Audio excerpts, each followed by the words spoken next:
Hi there parents, it's Jason once again. In this video, I want to share about the 3 more tips on how to talk to your children about this pandemic. Tip number 1 is to turn off the TV, especially the news. I know as adults, we are very anxious nowadays. We always want to keep ourselves updated, either through WhatsApp messages from all our friends. We receive so many news. Some are fake, some are probably authentic. We also like to refer to CNN, one of the most reputable news channels globally. However, this kind of news will create unnecessary fear. Not only within us, we also seems to have more fear when we look at all the numbers increasing every time on news, but it also will create unnecessary fears and anxieties for your children. Even though children are not the ones consuming or watching the news directly, but they can overhear. It will instill and magnifies the fears within your children, and this is all unnecessary. You want the facts, you can keep yourself to receiving and watching the news probably 30 minutes a day, maximum 1 hour. That's all you need. You only need to know the facts. Also, please make sure all the information that you talk about with your spouse or with your siblings or with your parents, that means your children's grandparents or with your friends, if the children can overhear them, make sure the news are actually authentic news, nothing more than that. Don't speculate in front of your children. Rely only on reliable sources like all the official government portals and also portals of dailies like The Star and New Straits Times in Malaysia. Make sure in this period of time you filter the news that you receive.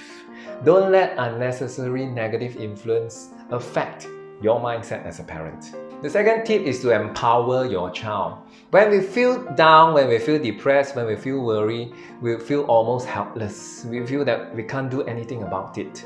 But in actual fact, when there is positive action in our part, in our lives, we suddenly feel that, hey, there's something that we can do. Hey, it's not all gloomy. I can do something about this part at least, but not the big picture, but at least something on my own. I can take positive action.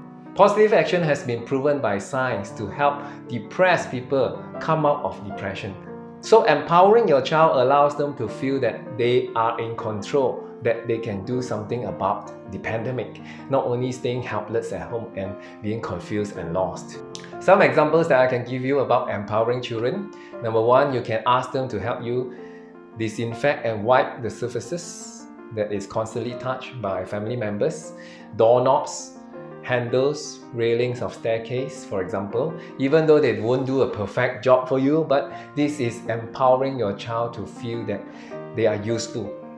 Another example is if you have grandparents, your children has grandparents, that means your grandparents or your in-laws, the children can play a part.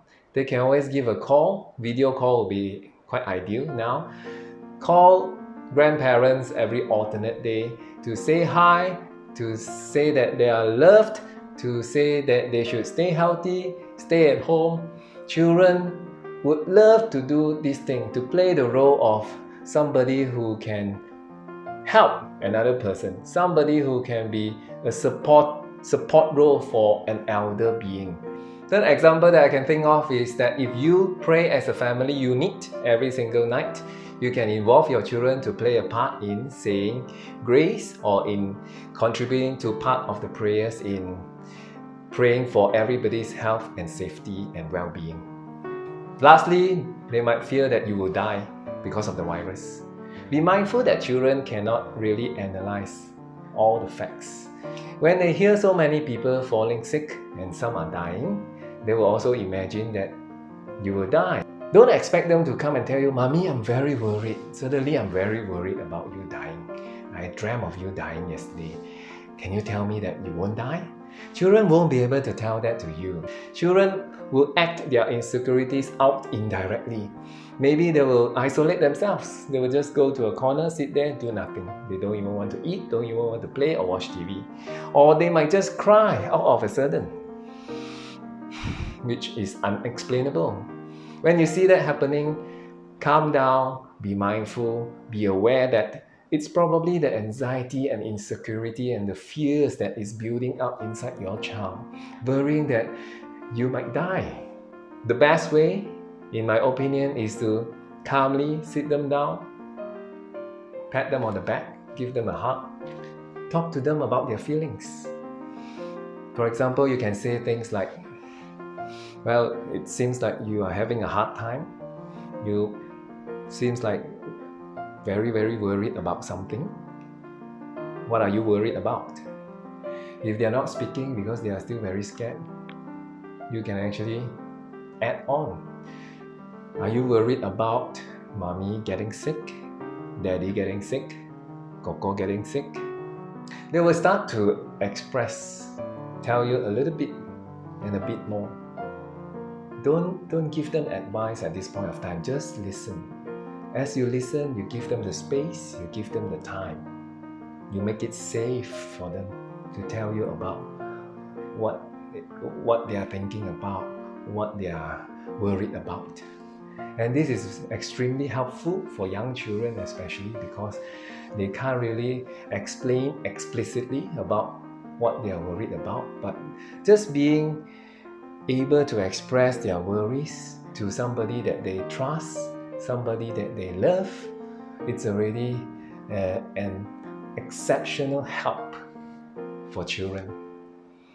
In this period of challenge, I can only wish you all the best, because apart from giving you guidance, advices and tips online, it's very difficult for me to see you and give you a hug because we need to practice social distancing.